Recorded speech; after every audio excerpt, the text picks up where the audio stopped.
찬양으로 나아갑시다.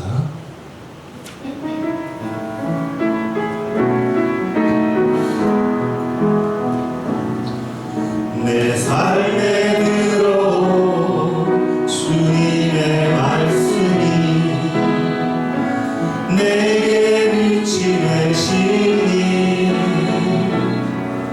내 삶의 어두운 절망 가운데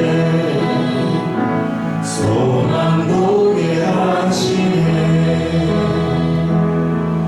내 삶에 들어온 주님의 말씀이 나를 인도하시니 내 삶의 막막한 문제 가운데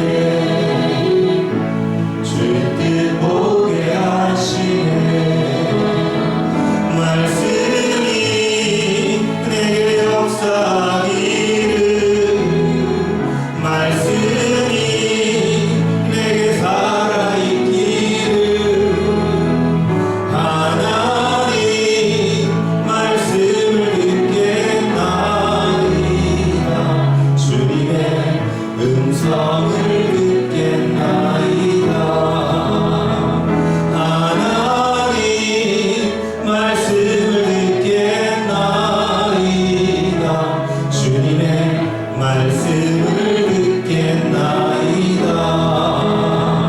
하나님 말씀을 듣겠나이다. 주님의 뜻대로 살겠나이다. 아멘. 말씀은 사람이 무엇이기에, 사람이 무엇이기에 라는 제목으로 하나님의 은혜를 증거하도록 하겠습니다. 사람이 무엇이기에. 사람은 늘 자신의 존재 이유에 대해서, 존재의 의미에 대해서 고민하고 생각하는 것이 사람입니다. 나는 왜 태어났는가?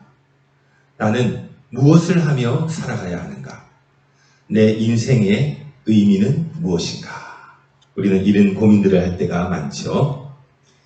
그런데 동물은 타고난 본능에 의해서 살아가기 때문에 이러한 고민을 하지 않습니다.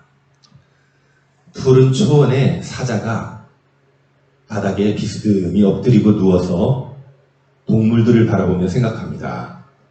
나는 왜 저렇게 좋은 생명들을 잡아먹어야 살 수 있는 존재인가? 사자가 이런 고민을 할까요? 하지 않겠죠. 기린이 지나가다가 사자를 봅니다. 나는 저 사자보다 키도 큰데 나는 왜 풀만 먹는가? 고기를 먹으면 저 사자보다 힘이 더 세질 텐데. 기린이 이런 고민을 할까요? 기린은 이런 고민을 하지 않습니다. 오직 사람만이 사람이 무엇이기에, 왜 살아야 하는가에 대한 고민을 하고 있는 것입니다. 오늘 시편 8편을 읽었는데요. 다윗은 그의 인생이 정말 고민과 동행한 인생이라고 할 수 있습니다. 오늘 시편 8편 이전에 시편 3편에서 7편까지를 잠깐 보면요. 3편 1절에는 여호와여 나의 대적이 어찌 이리 많은지요. 4편에는 내 의의 하나님이여 내가 부를 때 응답하소서. 5편에는 여호와여 나의 말에 귀를 기울이사 나의 심정을 헤아려 주소서. 7편에는 여호와여 내가 하나님께 피하오니.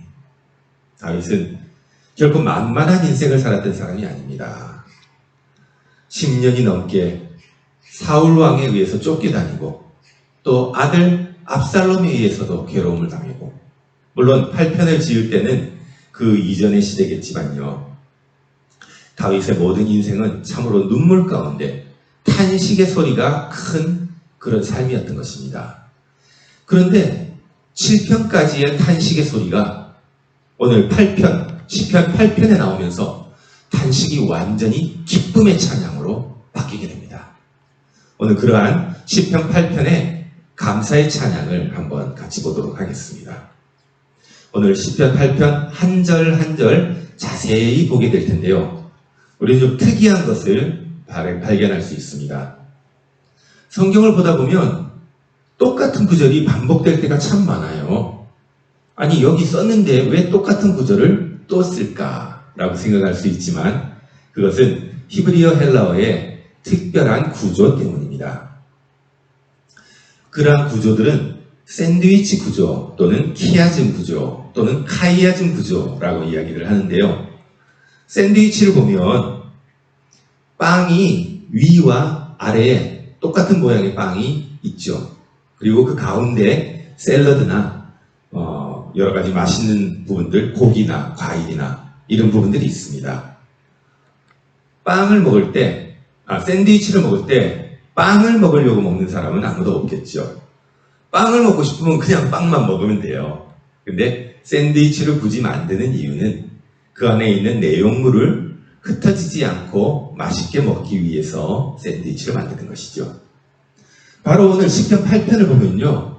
마치 샌드위치처럼 첫 번째 1절과 마지막 절인 9절이 똑같은 구절로 되어 있어요.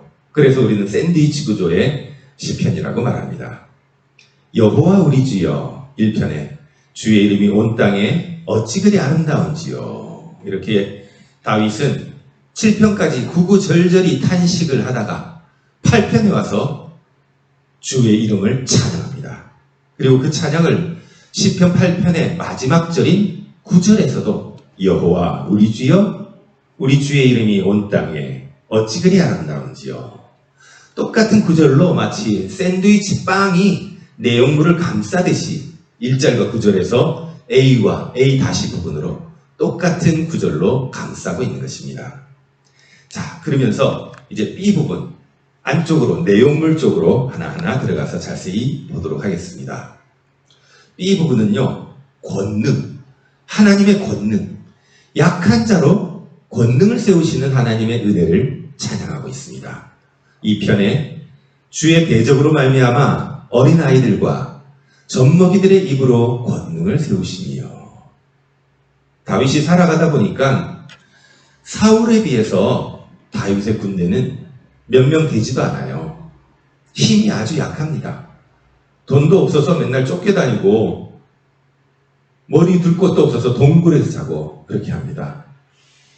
자신의 대적들을 볼 때 마치 어린아이나 젖먹이처럼 힘없고 나약한 것을 볼 수 있습니다. 하지만 2절에서 다윗은 주님의 권능을 찬양하는 것입니다. 비록 세상 사람들이 보기에는 힘없는 어린아이나 아이들같이 아무것도 할 수 없는 것처럼 보인다 할지라도 그러한 인생도 주님의 손에 붙들리면 권능을 세우시며, 주님께서 나에게 권능을 세워주시사 원수들과 보복자들을 잠잠하게 하고 이기게 해 주셨다는 것입니다. 그러한 여호와의 권능을 2편에서도 말하고 있고 또 7편과 8편에서도 말하고 있습니다.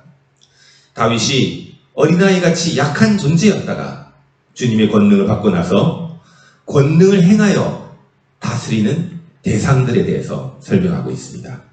곧 모든 소와 양과 들짐승이며 공중의 새와 바다의 물고기와 바닷길에 다니는 것이니이다. 아멘. 우리는 소보다 힘이 세지 못해요. 들짐승보다 우리가 싸워서 이길 수가 없습니다. 바다에 들어가면 물고기보다 바다에서 생존할 수가 없고요. 공중의 새처럼 날아다니는 날개도 없습니다. 그러나 그럼에도 불구하고 하나님께서 우리에게 권능을 주셨기 때문에 우리는 소와 양과 들짐승과 새와 물고기와 모든 만물을 다스리는 힘이 생길 것입니다. 그래서 다윗은 지금까지 10년이 넘게 사울에게 도망다니면서 힘들게 살았지만 내가 주님의 권능으로 이제껏 살아왔구나. 그래서 이제 내가 다윗이 사울을 이기는 힘까지 내가 가졌구나. 그 힘이 소와 양과 들짐승이며 모든 대상을 권능을 다스리는 그 권능을 내가 가지고 있다라고 하는 것을 생각하게 된 거예요. 이제 안쪽으로 점점 더 들어갑니다. 3절로 들어가겠습니다. 3절에 보니까 여호와 우리 주여 샌드위치의 빵 부분에서 안에 있는 내용물로 들어가서 약한 자로 권능을 세우시게 하는 권능의 하나님의 은혜를 찬양했고요. 안쪽으로 더 들어가서 이제 창조주 하나님을 찬양합니다. 3절 주의 손가락으로 만드신 주의 하늘과 주께서 베풀어 두신 달과 별들을 내가 보니. 우리가 저 하늘을 보면 얼마나 대단하고 얼마나 크고 그 안에 있는 달과 별들, 수많은 별들이 얼마나 경이롭습니까? 우리가 우리 인간으로서는 할 수 없는 그런 것들을 볼 때 주님에 대한 경외로움을 생각하게 되는 것이죠. 하늘의 달과 수많은 별들, 그런 것들 다 주님이 손가락 하나 까딱해서 만드셨다는 거예요.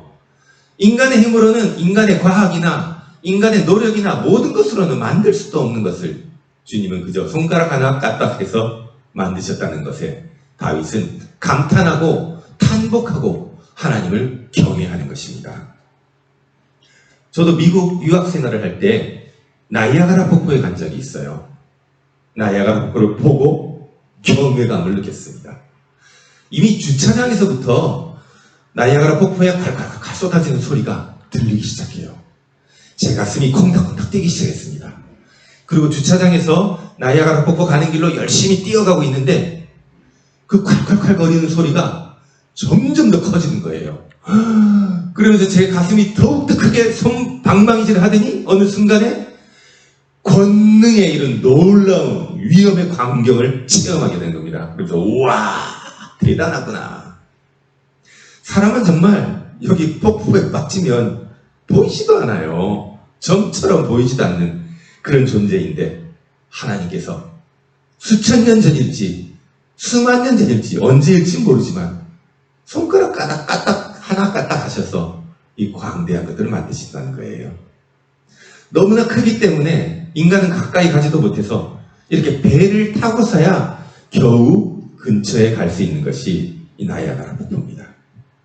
우리는 대자연을 보면서 하나님의 경외로움을 찬양할 때가 참으로 많습니다.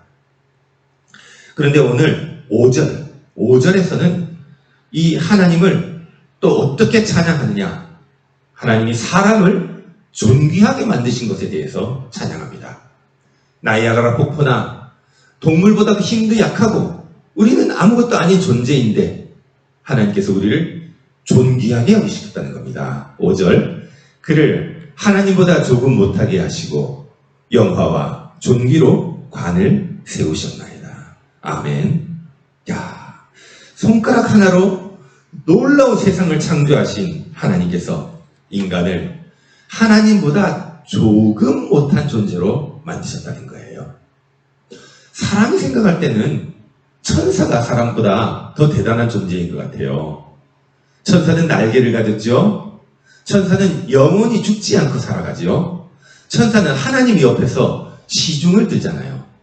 그런데 하나님은 천사를, 우리 사람을 위에서 만들었다고 하는 것입니다. 그리고 사람이 하나님보다 조금 못하다고 말씀하시는 거예요.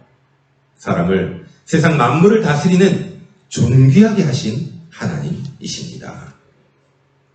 그래서 우리가 이 하나님의 우리에 대한 사랑에 대해서 늘 벅찬 감격을 맞이할 수밖에 없는 것이죠. 예전에 30년, 40년 전에는 우리 며느리들이 시어머니에게 혹독하게 시집살이를 한 적이 있습니다. 그런데 30년, 40년 정말 혹독하게 시집살이를 하다가 어느 날 시어머니가 며느리를 부릅니다. 그러면서 열쇠꾸러미를 주면서 이게 광과 그리고 부엌과 우리 집에 있는 창고의 열쇠다. 이제 너가 이 집의 안주인이다 라고 위임해 줄 때 그 사람은, 며느리는 그때부터 안주인으로 존귀함을 받게 되는 것이죠. 그것과는 비교도 할 수 없는 그런 하나님보다 조금 못한 존재로 존귀함을 받았다는 것을 다윗은 깨닫게 된 것입니다. 그래서 3편에서 7편까지는 눈물의 시를 올려드렸지만 발편해서 아, 내가 존귀하게 되었구나. 내가 그저 쫓겨만 다니는 인생이 아니라 내가 하나님께 붙들려서 쓰임받는 인생이 되었다는 것을 깨닫고 하나님을 찬양하게 된 것입니다.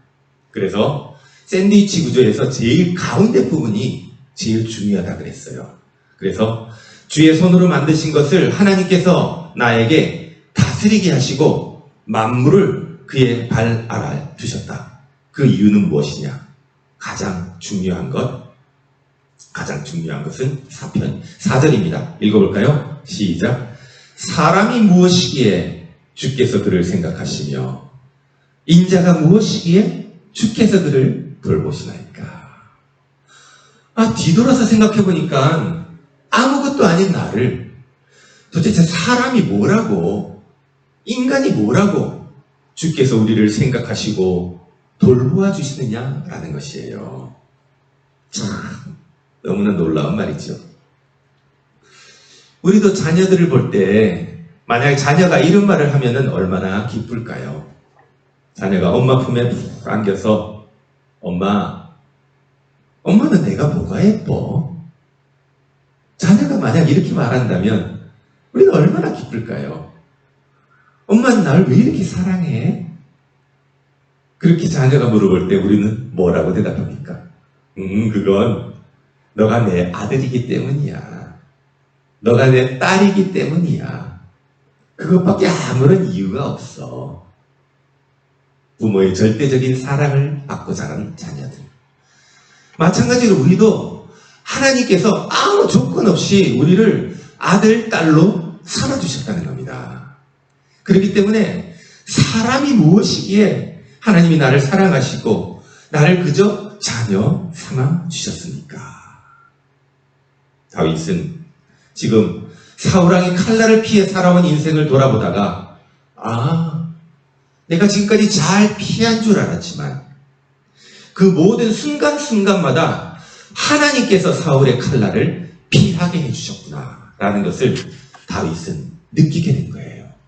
그러면서 사람이 무엇이기에 주께서 생각하시고 사람이 무엇이기에 이렇게 돌보아 주신 것인가, 거기에 대해서 감사하는 찬양으로 시편 8편을 올려드린 것이죠. 사랑하는 성도 여러분, 하나님은 우리의 어떤 능력이나 우리의 모습이나 우리의 잘남을 보고 우리를 사랑하시는 분이 아닙니다. 우리가 똑똑하거나 우리가 돈이 많이 있거나 우리가 지위가 높거나 우리가 훌륭하거나 이래서 우리를 사랑하는 분이 아니에요. 그저 우리 자체로 우리를 기뻐하시고 우리 자체로 우리를 사랑하시는 분이기 때문에 우리는 하나님께 눈물의 감사의 기도를 드릴 수밖에 없는 것입니다. 여러분은 이 그림을 본 적이 있습니까? 이 그림은요, 어떤 힘없는 한 남자가 길을 걸어가고 있는데 길바닥에 버려진 자전거가 하나 놓여 있었던 거예요. 그래서 그걸 보면서 아이고 참 네 신세랑 내 신세랑 똑같다 라는 마음이 생겨서 이걸 어떻게 좀 쓸모있게 해봐야겠다 라고 생각해서 집에 가져가서 이리저리 궁리를 하다가 만들어낸 것이 바로 이 작품입니다. 그는 자전거의 손잡이 부분과 안장 부분을 떼서 이렇게 작품을 만들었는데 이것을 황소머리라고 이름을 지었어요. 자, 그리고 그 사람이 이것을 까맣게 잊어먹었습니다. 50년이 흘렀습니다. 사람들이 이 작품을 발견하고 이 작품을 경매장에다 내다 팔았어요. 여러분은 이 경매를 얼마에 살 것 같습니까? 만약에 내가 이것을 만들어서 경매장에 내다 팔면 과연 얼마에 받을까요? 글쎄요. 공짜로 줘도 안 받지 않을까요? 10,000원을 받을까요? 100,000원을 받을까요? 운 좋게 200,000원을 받을까요? 근데 30년 전에 이 작품이 경매장에 나왔는데 무려 293억 원에 팔렸습니다. 30년 전 화폐 가격으로 293억이에요. 지금도 대단하지만 정말 대단한 값에 팔린 거죠. 왜? 내가 이 작품을 만들었으면 이런 가격을 못 받았을 텐데 이 작품을 만든 사람이 대단하기 때문에 이것에 팔린 거예요. 이 사람 이름이 바로 현대미술의 거장 피카소입니다. 사랑하는 성도 여러분, 우리의 인생도 마찬가지입니다. 우리 인생의 주인이 누구냐에 따라서 인생의 가치가 결정되는 것입니다. 자전거가 내 손에 붙들렸으면 그저 고물상에 가서 몇천 원 받고 팔았을지도 모르고, 또 내가 똑같은 작품을 만들었다 할지라도 내가 만들었으면 만 원에도 안 사갈지도 모르는데 피카소라는 거장의 손에 붙들리니 이것이 너무나 아름다운 작품으로 변한 것입니다. 우리의 삶도 우리 인생의 주인이 누구냐에 따라서 인생의 가치가 결정됩니다. 내가 나의 주인이 되어서 내가 애쓰고 내가 수고하고 내가 노력해서 돈도 벌고 지위도 오르고 열심히 살았다 하지만 우리의 인생이 끝나는 날 그 모든 것은 한 줌 흙으로 다 돌아가게 되는 것입니다.